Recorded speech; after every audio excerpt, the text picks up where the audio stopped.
बिस्मिल्लाहिर्रहमानिर्रहीम, अस्सलाम वालेकुम। आप फैज़ान रिजवी न्यूज़ देख रहे हैं। आज जुमा 21 नवंबर है और हम बात कर रहे हैं रूस और यूक्रेन जंग बंदी मनसूबा। जो 28 नुकाती नया जंग बंदी मनसूबा डोनाल्ड ट्रंप की जानिब से तैयार किया गया है, इसकी तफसीलात सामने आ चुकी हैं, आपके साथ शेयर करूंगा। यूरोपियन यूनियन का और यूक्रेन का रद्द अमल भी सामने आ चुका है इस नए जंग बंदी मनसूबे पर, जिसको खबरों के मुताबिक रशिया और अमेरिका ने मिलकर तैयार किया है। तो आप एक्सपेक्ट कर सकते हैं कि क्या रद्द-ए-अमल होगा यूरोपियन यूनियन और यूक्रेन का, वो भी आपके साथ शेयर करूंगा। आपने जंग बंदी मंसूबे के इन नुकात पर अपनी राय का इजहार जरूर करना है कि किसकी फतह है या फिर ये किसकी शिकस्त है या ये विन विन है जो मंसूबा डोनाल्ड ट्रंप और रशिया की जानिब से रिपोर्टेडली तैयार किया गया। सबसे पहला नुकता यह है कि क्राइमिया, जिसको 2014 में रशिया ने कंट्रोल किया था, उसको तस्लीम किया जाएगा। ना सिर्फ अमेरिका की जानिब से बल्कि यूक्रेन और यूरोपियन कंट्रीज भी क्राइमिया को रशिया का हिस्सा तस्लीम करेंगे, लिख कर देंगे। दूसरा नुकता डॉनबास का, बहुत इंपॉर्टेंट नुकता है। डॉनबास रीजन आपको मालूम है कि लोहंस्क पूरा रशिया कंट्रोल कर चुका, लेकिन जहां तक ताल्लुक है डोनेट्स्क का, तो यूं कह लें कि 85% रशिया के अंडर कंट्रोल है डोनेट्स्क। लेकिन ये पूरे का पूरा जो डॉनबास रीजन है, इंक्लूडिंग डोनेट्स्क और लोहंस्क जो हैं, वो रशिया को दिए जाएंगे यूक्रेन की जानिब से, और इनको तस्लीम भी किया जाएगा। जैसे क्राइमिया को तस्लीम किया जाएगा कि क्राइमिया रशिया का हिस्सा है, इसी तरह डॉनबास रीजन को भी तस्लीम किया जाएगा कि डॉनबास रीजन जो है वो रशिया का हिस्सा है। अच्छा, ये जो इलाके जो अभी रशिया ने कंट्रोल करने हैं, इंक्लूडिंग पोक्रोवस्क का जो इलाका है जो अभी रशिया ने कंट्रोल करना है, तो इसको कहा जा रहा है कि जी बफर जोन बनाया जाएगा, यानी कि मुकम्मल तौर पर रशिया के अंडर कंट्रोल भी नहीं आएगा। बहरहाल जो 15% कंट्रोल करना अभी बाकी है, उसको बफर जोन बना दिया जाएगा रशिया और यूक्रेन के दरमियान। जहां तक ताल्लुक है ज़परेजिया और खिर्सन रीजन का, ज़परेजिया का सुन लें कि ज़परेजिया का रीजन जितना रशिया कंट्रोल कर चुका, तकरीबन 60 से 70% यूं कह लें कि रशिया ज़परेजिया रीजन को कंट्रोल कर चुका है, तो ये रशिया का होगा और यहां पर फ्रंट लाइन जो है वो रुक जाएगी। जहां तक ताल्लुक है ज़परेजिया के न्यूक्लियर पावर प्लांट का, जो कि यूरोप का सबसे बड़ा न्यूक्लियर पावर प्लांट है, बहुत ज्यादा बिजली, ये बहुत ज्यादा घरों को बिजली जो है वो ज़परेजिया का न्यूक्लियर पावर प्लांट सप्लाई करता है। आजकल ये बिजली रशिया के इलाकों को मिल रही है जो इलाके रशिया कंट्रोल कर चुका है, इंक्लूडिंग क्राइमिया। लेकिन ये जो 28 नुकाती ये मुआहिदा जो है, जो मंसूबा तैयार किया गया है डोनाल्ड ट्रंप की जानिब से, तो इसके मुताबिक 50-50% ये जो ज़परेजिया की बिजली है, ये 50% यूक्रेन को मिलेगी और 50% ये रशिया के इलाकों को मिलेगी, यानी कि डॉनबास और क्राइमिया को बिजली मिलेगी। और इसका कंट्रोल ना रशिया के पास होगा और ना यूक्रेन के पास होगा, बल्कि ज़परेजिया के न्यूक्लियर पावर प्लांट का कंट्रोल होगा IAEA के पास, यानी कि इंटरनेशनल एटॉमिक एनर्जी एजेंसी जो है वो ज़परेजिया न्यूक्लियर पावर प्लांट का कंट्रोल संभालेगी। रिकंस्ट्रक्शन, जो यूक्रेन की रिकंस्ट्रक्शन है, जो इतनी ज्यादा तबाही हुई 4.25 साल की इस जंग के दौरान, तो वो पैसा आएगा रशिया के फ्रोजन एसेट्स से। लेकिन ये सारे के सारे जो इन्होंने फ्रीज कर रखे हैं, रशिया के जो असासे हैं, वो सारे के सारे रशिया नहीं देगा। सिर्फ $100 बिलियन जो रशिया के फ्रोजन एसेट्स हैं, ये मैं आपको बता दूं कि 300 से $350 बिलियन हैं जो यूरोपियन कंट्रीज ने फ्रीज कर रखे हैं रशिया के जो असासे हैं। तो इन 300-350 बिलियन में से $100 बिलियन रशिया की जानिब से दिया जाएगा और यूक्रेन की रिकंस्ट्रक्शन के लिए ये जो पैसा है इसको इस्तेमाल किया जाएगा। यूरोपियन यूनियन को यूक्रेन ज्वाइन कर सकता है ये जो मंसूबा है इसके तहत, लेकिन नेटो को यूक्रेन ज्वाइन नहीं करेगा। ये रशिया भी लिख कर देगा कि ठीक है यूरोपियन यूनियन को ज्वाइन कर लो, हमें कोई प्रॉब्लम नहीं है, और ये यूक्रेन भी लिख कर देगा कि मैं कभी भी नेटो को ज्वाइन करने के ख्वाब जो हैं वो मेरी जानिब से नहीं देखे जाएंगे। जहां तक ताल्लुक है यूरोपियन कंट्रीज के या फिर नेटो ममालिक के ट्रूप्स का, जो पीस कीपर्स हैं, जिसका मुतालबा यूक्रेन की जानिब से किया जा रहा है कि जी मुझे गारंटी दो कि रशिया मेरे ऊपर हमला नहीं करेगा, तो गारंटी के तौर पर जो नेटो ममालिक के ट्रूप्स हैं, इंक्लूडिंग अमेरिका के जो ट्रूप्स हैं, वो यूक्रेन के सदर का मुतालबा था। तो यहां पर इस मंसूबे के अंदर ये लिखा हुआ है कि कोई नेटो कंट्रीज के जो बूट्स हैं वो यूक्रेन के अंदर जंग बंद होने के बाद तैनात नहीं होंगे, पोलैंड तक महदूद रहेंगे। जो नेटो के ट्रूप्स हैं, जो तैयारे हैं, वो पोलैंड तक महदूद रहेंगे। ना सिर्फ ये, बल्कि यूक्रेन अपनी आर्मी की तादाद को कम करेगा। तकरीबन 9 लाख फौजी हैं यूक्रेन के, जो कि 6 लाख पर इनकी तादाद ले जाई जाएगी। लॉन्ग रेंज वेपन्स भी यूक्रेन इस्तेमाल नहीं कर सकेगा, और जो भी लॉन्ग रेंज वेपन्स हैं, लड़ाका तैयारे हैं, वो पोलैंड के अंदर रहेंगे। और रशिया ये गारंटी देगा इस मुआहदे के तहत, इस मंसूबे के तहत, कि मैं यूक्रेन के ऊपर इन फ्यूचर हमला नहीं करूंगा। अगर रशिया ने हमला किया तो फिर पोलैंड के अंदर जो भी असलहा, गोला बारूद, लॉन्ग रेंज मिसाइल, लड़ाका तैयारे यूक्रेन के बिहाफ पर जो डिप्लॉय किए जाएंगे, तो फिर वो एक्टिव हो जाएंगे। अगर रशिया ने मुआहदा तोड़ा और यूक्रेन के ऊपर, तो रशिया गारंटी दे रहा है अगर यूक्रेन के ऊपर इन फ्यूचर रशिया ने हमला किया तो फिर पोलैंड के अंदर जो असलहा होगा वो इस्तेमाल किया जाएगा रूस के खिलाफ। अच्छा, रूस गारंटीज दे रहा है कि यूक्रेन के ऊपर रशिया हमला नहीं करेगा। उसके बदले में मैं आपको बता दूं कि रशिया के ऊपर से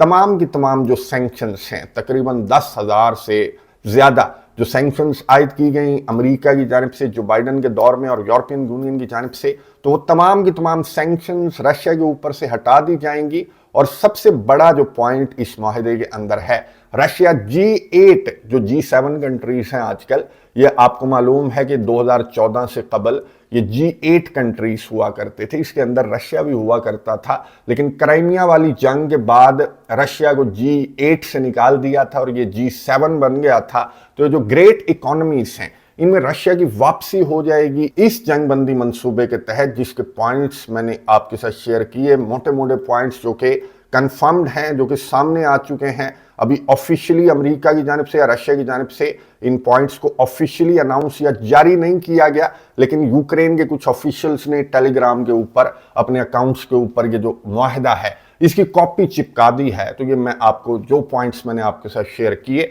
तो ये कंफर्म्ड और ऑथेंटिक पॉइंट्स हैं, जिस पर यूरोपियन यूनियन का, जो यूरोपियन यूनियन की फॉरेन पॉलिसी चीफ हैं, उनका क्या रद्द-ए-अमल सामने आया है, ये सुनिए, उसके बाद बात करते हैं। Of course, for any plan to work, it needs Ukrainians and Europeans on board. So this is very clear.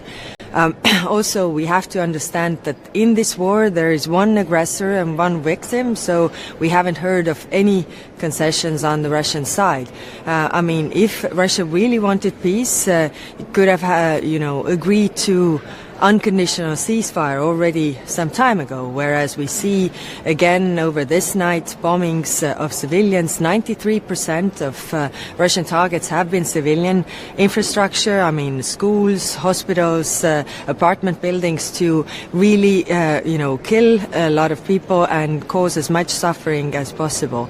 So this is our standing. गुफ्तगू आपने सुनी यूरोपियन यूनियन की फॉरेन पॉलिसी चीफ, जिन्होंने इस मंसूबे पर रद्द अमल का इजहार करते हुए ये कहा कि देखें, एक बात हमें याद रखनी चाहिए कि रशिया अग्रेसर है और रशिया ने यूक्रेन के ऊपर हमला किया, यूक्रेन के इलाकों पर कब्जा किया। तो यूक्रेन के बगैर या फिर यूरोप के बगैर कोई भी फॉर्मूला बनाया जाना ये दुरुस्त नहीं है। यूरोपियन यूनियन की फॉरेन पॉलिसी चीफ ने कहा कि रशिया की नीयत का अंदाजा तो हमें इसी बात से हो जाना चाहिए कि रशिया की जानिब से अभी भी यूक्रेन के ऊपर हमले किए जा रहे हैं। और मैं आपको बता दूं कि रशिया की जानिब से जो डेडलीस्ट अटैक है 2025 का वेस्टर्न यूक्रेन की साइड पर 26 हलाकतें और 70 से ज्यादा जख्मी रिपोर्ट हुए हैं। इसके बाद भी रशिया का हमला ज़ेपरेजिया रीजन के अंदर रिपोर्ट हो चुका है, जहां पर 5 हलाकतें रिपोर्ट हुई हैं। तो यूरोपियन यूनियन की फॉरेन पॉलिसी चीफ ने कहा कि अब जबकि इस मंसूबे की तफसीलात भी सामने आ चुकी हैं, उसके बावजूद रशिया की जानिब से ये जो हमले किए जा रहे हैं, तो ये काफी हैं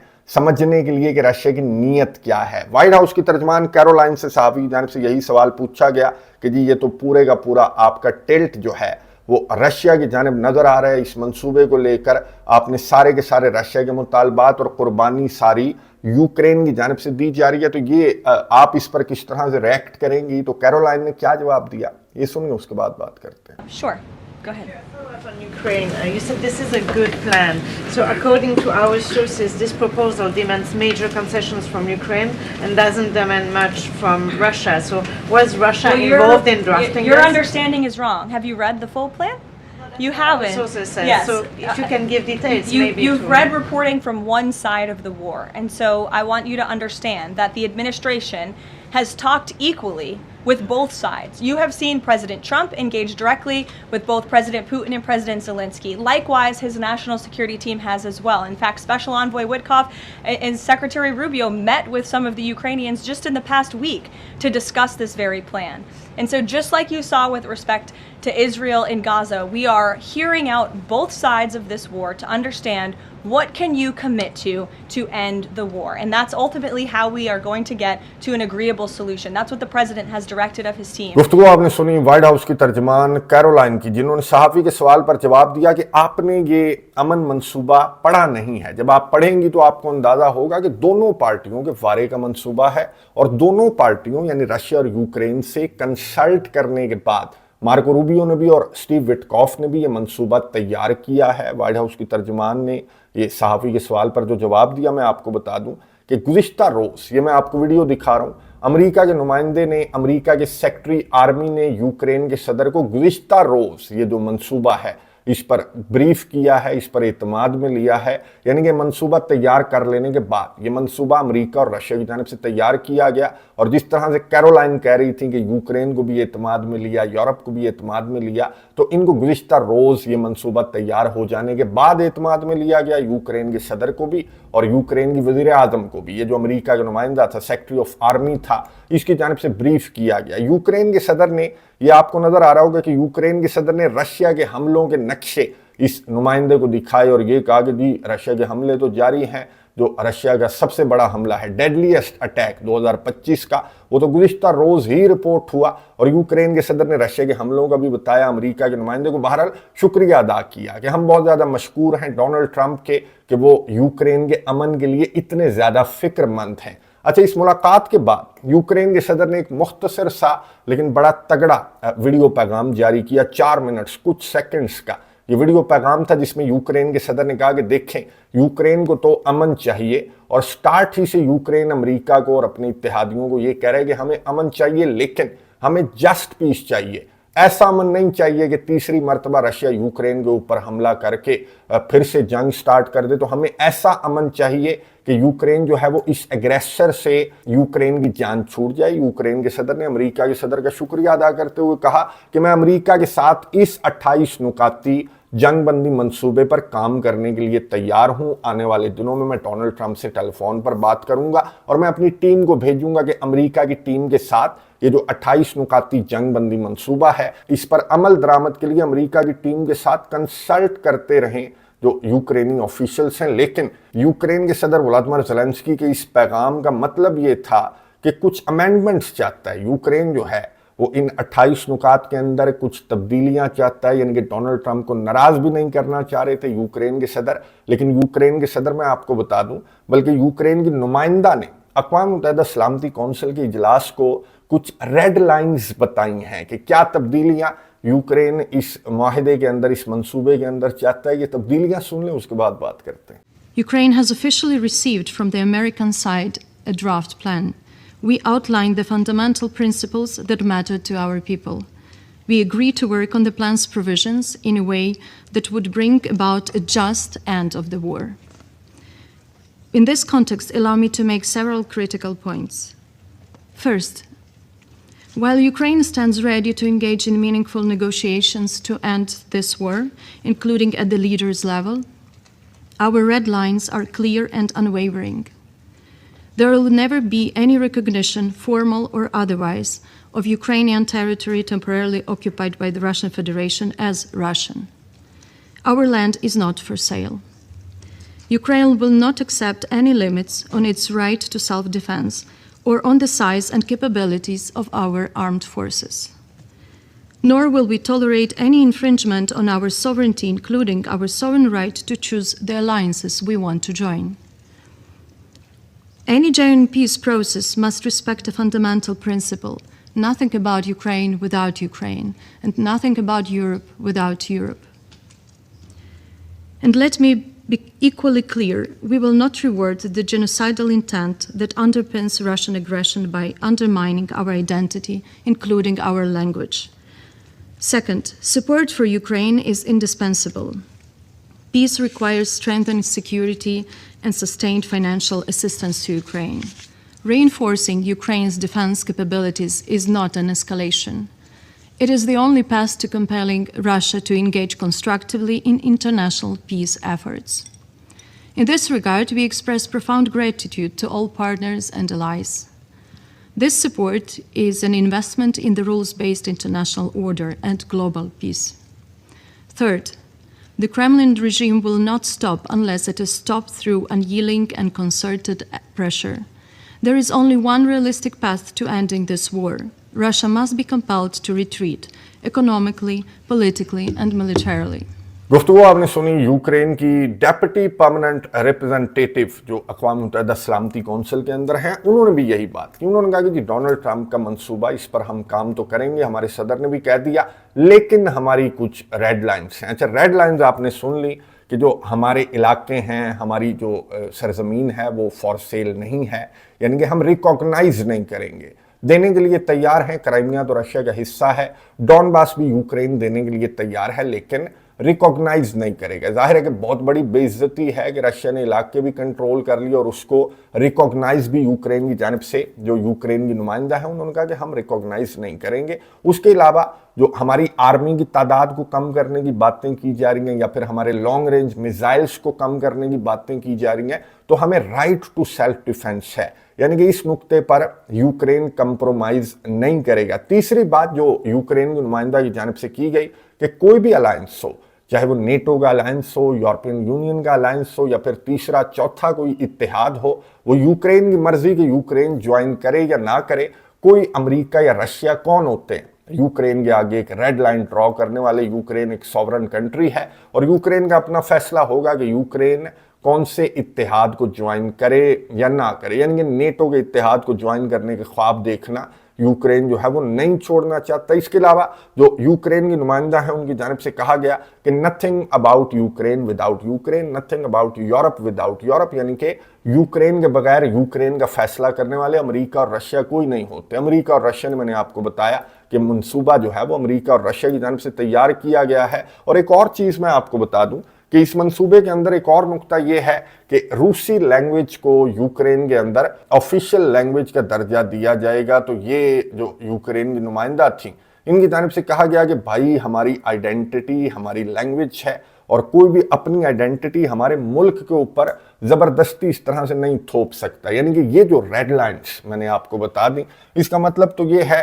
कि पूरे का पूरा मंसूबा यूक्रेन की जानिब से मुस्तरद कर दिया, लेकिन बड़े नरम अंदाज में कि डोनाल्ड ट्रंप नाराज ना हो। और डोनाल्ड ट्रंप को यूक्रेन के सदर ने कहा कि मैं तो आपके साथ काम करने के लिए तैयार हूं, आपका बहुत ज़्यादा शुक्रिया, लेकिन हमें जस्ट पीस चाहिए। अब ये जो यूक्रेन की नुमाइंदा की जानिब से जो रेड लाइन्स ड्रॉ की गई हैं, तो इस पर डोनाल्ड ट्रंप का क्या रद्द-ए-अमल होगा आने वाले चंद घंटे बहुत इंपॉर्टेंट हैं। कि डोनाल्ड ट्रंप जो कि यूं कह लें कि इसकी आखिरी कोशिश है इस जंग को बंद करने की, जिस पर बहुत सारे एतराज़ात यूक्रेन को हैं कि ये रशिया के वारे का फॉर्मूला है, इसमें यूक्रेन की बात नहीं सुनी गई और यूक्रेन को बिल्कुल साइडलाइन कर दिया गया। जैसा कि कैरोलाइन कह रही थी कि नहीं जी, हमने तो दोनों को इत्मीनान में लिया और ये दोनों के वारे का फॉर्मूला है। तो आपने कमेंट्स बॉक्स में मुझे बताना है कि किसके वारे का फॉर्मूला है, क्या ये रशिया के वारे का फॉर्मूला है या फिर ये विन विन है जैसे कि कैरोलाइन की जानिब से कहा गया। और डोनाल्ड ट्रंप का क्या रद्द-ए-अमल होगा आने वाले चंद घंटे